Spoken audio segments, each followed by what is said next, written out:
Yo,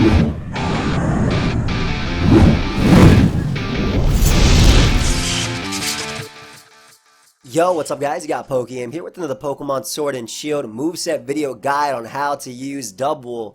Now, a lot of people love Wooloo. I remember when Wooloo was first released, the internet went crazy over it. But Dubwool is interesting, right? It's really interesting. It doesn't have any crazy stats, right? Its best stat is base 100 defensive stat. And it being pure normal is alright, I guess, in terms of, I don't want to say resistances because you only are immune to ghosts, but that's a pretty good one. Everything else is neutral except for fighting being super effective. And obviously, you know, steel types and rock types resist your stab. But it's still pretty interesting on Dubwool. I think that, especially with its fluffy ability, which you guys didn't know, basically halves the damage taken from contact moves. So contact moves do half the damage, whereas fire type moves are do 2 times the damage, right? So it's interesting because it means that Dubwool can function as sort of a mixed wall of sorts, right? Base 90 special defense, base 100 defense, base 72 HP is okay, and then even base 80 attack, which can function as well on some certain sets. I think the most surprising thing is its base 88 speed is actually decently fast. I was kind of hoping, and this is not really going into the moveset thing, but I was kind of hoping that Dubwool had like a split evolution, right? There was like a rumor or a leak, quote unquote. It's not a leak. It was a rumor going around that there were 2 versions of Dubwool, and one of them was, you know, an actual ram, and the other one was a wolf in sheep's clothing. And I thought that would have been so cool to be like this really cute, you know, Wooloo to evolve into this wolf, right? I thought that would have been cool. But anyway, I think the first set is probably one of its best sets if you're not using it as a support mon, and I'll talk a little bit about that as well. But I think its best thing that it has going for it is Cotton Guard plus Body Press. Cotton Guard gives you +3 defense in one move, and Body Press, if you guys didn't know, uses your defense instead of attack in calculation. So the higher your defense, the more damage Body Press does. And just like how Swords Dance can boost your attack, and Calm Mind can boost your special attack, and Agility boosts your speed, Cotton Guard boosts Body Press's damage output as well. So the first set is, you know, your little sleeping sheep over here. We got Cotton Guard, Body Press, Rest, and Sleep Talk. Rest and Sleep Talk is there to provide longevity and to make it so Dubwool can actually survive hits and just shrug them off, right? It doesn't have any recovery outside of maybe leftovers if you run it, but this particular set is running Rocky Helmet simply due to Fluffy and Cotton Guard, meaning that you're going to be taking physical attacks a lot better, and Rocky Helmet lets you get chip on your opponent, damaging them turn per turn as they attack you while you are asleep. And of course, Sleep Talk only works when you're asleep, and having that 1 in 3 chance to pull Cotton Guard, Body Press, or Rest respectively. And chances are you're not always going to get the best Sleep Talk rolls, so having Rocky Helmet is solid for that recovery. I think in terms of EV spreads, you probably want to go max HP and max special defense just to maximize your special bulk, since you're going to be boosting your defense to +6 anyway, which leaves you at a little bit over 900, I believe, defense at +3. So Body Press is coming off of that 900 plus defensive stat, actually does some pretty decent damage to Pokemon, allowing you to break through steel types and rock types, which Dubwool would obviously, outside of Body Press, kind of struggle with. Now this Pokemon in this particular set needs a lot of support. It needs heavy support for the most part, or just to start it off. Obviously, you can't touch ghost types, right? You cannot touch ghost types. So I think that dark types are fantastic support Pokemon for it. Drapion is a great one because not only can it knock off the ghost types, and it can check Pokemon like Gengar, for instance, which would otherwise be immune to Body Press, but it can also set up Toxic Spikes, which I think is really good too, allowing Dubwool to really beat certain ghost types that it otherwise wouldn't be able to. Namely Pokemon like Jellicent. If Toxic Spikes are up, if 2 layers of Toxic Spike are up, Jellicent can get worn down by that, and other Pokemon in general, right? It's not just for Jellicent, it's just in general, certain Pokemon are bulkier and they're not going to be taking too much from Body Press. And on top of that, Body Press only has 16 PP, though you can, you know, obviously pull it with Sleep Talk and whatnot, and that won't count towards its PP, but Toxic Spikes are just a key thing. Other dark types include Obstagoon. Obstagoon is fantastic at knocking off Pokemon like the Blade and dealing with them.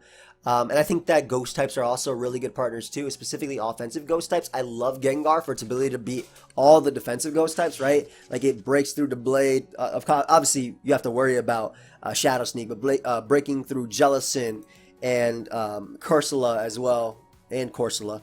depending on what tier you're going with. But I do think that dark types are very useful. And I also, as I already mentioned, toxic spikes I think are also super useful. And I love Drapion as it because it's just a great partner. It deals with Gengar, it deals with ghost types, it gets up T-spikes, and it can do really a lot of work versus the spinners. I think other options are definitely strong fighting types as partners. Obviously, Dubwool is going to be boosting its defense and body press is going to do some damage, but I love Pokemon like Sirfetch'd just because of their scrappy ability. So they break through ghost types with their close combat, and they also appreciate Dubwool just taking physical attacks aimed at them. Good resist as well as like bulky waters or even rock types are really good partners too, because you do fear the fire type attacks coming out. So Colossal is a pretty decent partner, seeing as how I can take Charizard's attacks, some of Arcanine's attacks depending on the set, while also providing Rapid Spin and Stealth Rock or Spike support for Dubwool. But yeah, this Pokemon needs a lot of heavy support in order to do work.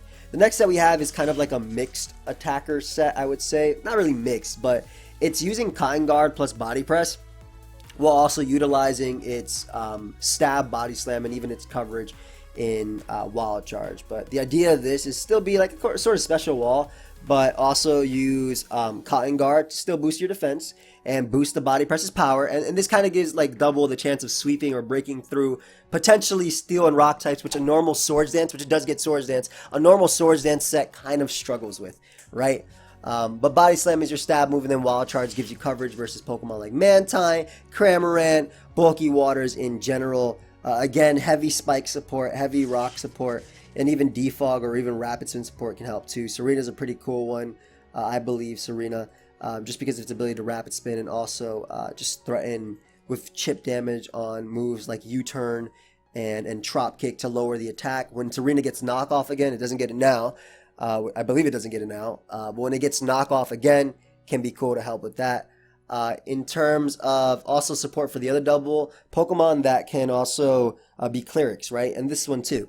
So anything with potentially Aromatherapy or Healing Wish can be a good partner. Gardevoir can do that. Alcremie can do that as well, depending on if you're running an Aromatherapy Alcremie set. But the idea behind this Dubwool is to kind of use its coverage, and honestly, I'm not entirely sure if Cotton Guard or Swords Dance is better. I've had the most success with Cotton Guard sets, but the one that I've had the most success with is just the first set, which is just the Rest Talk set. But the last set we have is a Swords Dance set, and we're using Dubwool's base 88 speed, 302, man, at level 100, Jolly Nature. That is not bad, right? That is not that bad. Unfortunately, it only has base 80 attack, but Swords Dance giving it +2 attack in one move can help deal with that. Body Slam, Wild Charge, and then Headbutt. Unfortunately, you don't really have the best offensive options. It doesn't learn Earthquake, which is why we're using Body Press. It doesn't learn Stomping Tantrum even, or anything like that. Like, the only other fighting move it gets is, well, I mean, it gets Double Kick, obviously, and like counter, but it gets Reversal, which I don't think is that good on particularly Dubwool. But using it as a more offensive option, and again, between this and the Cotton Guard set, which is kind of, they're very similar in a sense, right? Cotton Guard just gives you coverage versus Rock and Steel types, whereas this one does not have it all. But Body Slam, Wild Charge, and Zen Headbutt. Zen Headbutt helping you out versus poison types like Galarian Weezing. You need like +4 to knock that thing out, if even. So it's really close. But Wild Charge just helps you out versus Bulky Waters, and obviously gets the KO on Mantine. You're faster than Pokemon like Cramorant and that in the tier. And then Body Slam is your stab moves, and Headbutt also hits Pokemon like Gengar too. Whereas you can eat a Sludge Wave from Gengar coming out at you. And this Pokemon being faster than Como is really interesting in the UU tier as well. But with this particular set, you definitely want strong fighters, strong fire types, or strong ground types. Mamoswine, Arcanine, Passimian, Sirfetch'd, Beware, Gallade, all those come to mind. Charizard even, because of their ability to deal with steel types, because of their ability to deal with rock types, depending on obviously which one I was talking about. And I think strong water types as well in the tier can work. I also really like Noivern as a potential defogger to help it out. And then again, like those fire types and those fighting types can help deal with Pokemon like Dubwool is not breaking through, right? Like Avalugg, for instance, Dubwool is not breaking unless it's the Rest Talk set. So those can really help out and at least give it a shot at winning. But the important thing to remember about Dubwool is you got to deal with them ghost types, because the best set is the Rest Talk set. And it actually is, it's a lot bulkier than you think because of the fluffy ability and that. But when you take into account fluffy plus body press, by the way, that's what I was talking about, the stat itself. But yeah, I think that's all I have for you guys. I'll be showing off Dubwool in a Showdown live later today, so stay tuned for that. Feel free to leave a like and subscribe. Obviously, you guys really do help on my channel by doing so. And I think I've mentioned it before, but I have a giveaway going around for like 2 Nintendo Switch Lites and 3 plushies. So if you guys want to check those out, I'll be sure to link the Twitter, or the tweet rather, Twitter, man. I sound so old when I talk sometime, man. I did just turn 26 yesterday, though, to be fair. December 19th, I did just turn 26. But yeah, thank you for watching. I'll see you guys next time. Goodbye, my friends.